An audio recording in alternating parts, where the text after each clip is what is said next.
OpenOffice Calc, Complex Functions 1. In this clip, we're going to have a look at the nested if statement. In the past, we used the simple if statement, and that function allowed you to display one of two results. If, however, you need to test more than two conditions, you will have to use the nested if statement.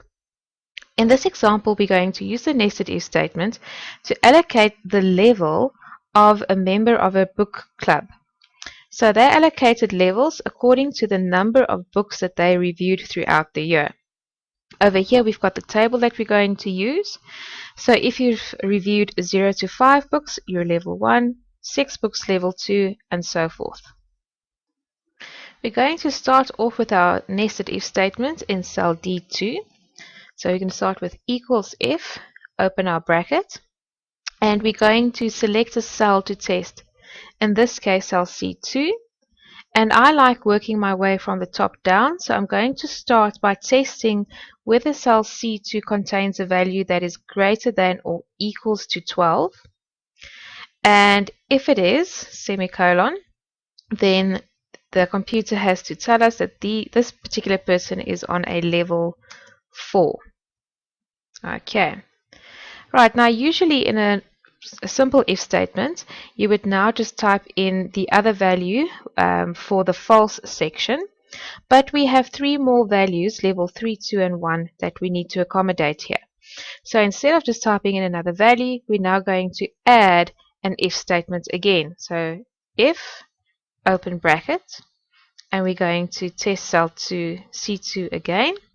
And this time we're going to test to see whether it's greater than or equals to 9, because that's our next level. And if it is, then this person is on a level 3. Right, semicolon.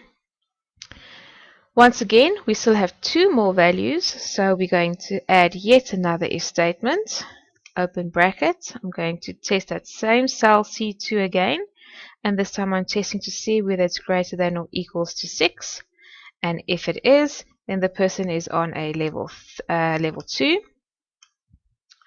And now the last part, we've got level 1 here for 0 to 5 books. We don't actually need to add another if statement here. We can simply now go type in level 1, and the computer will display level 1 if all of these other conditions that we've typed in are false. Okay, so if you count all your ifs here, we've got 1, 2, 3 ifs. Okay, so the rule of thumb is always you take the number of results that you have to test, or conditions. So 1, 2, 3, 4, you deduct 1, so 4 minus 1 is 3, and that's how many ifs you'll have in your nested if statement. Okay, and then right at the end you just need to make sure that you close all the brackets and then press enter. And then you can use your autofill function to copy the function down to the rest of your spreadsheet.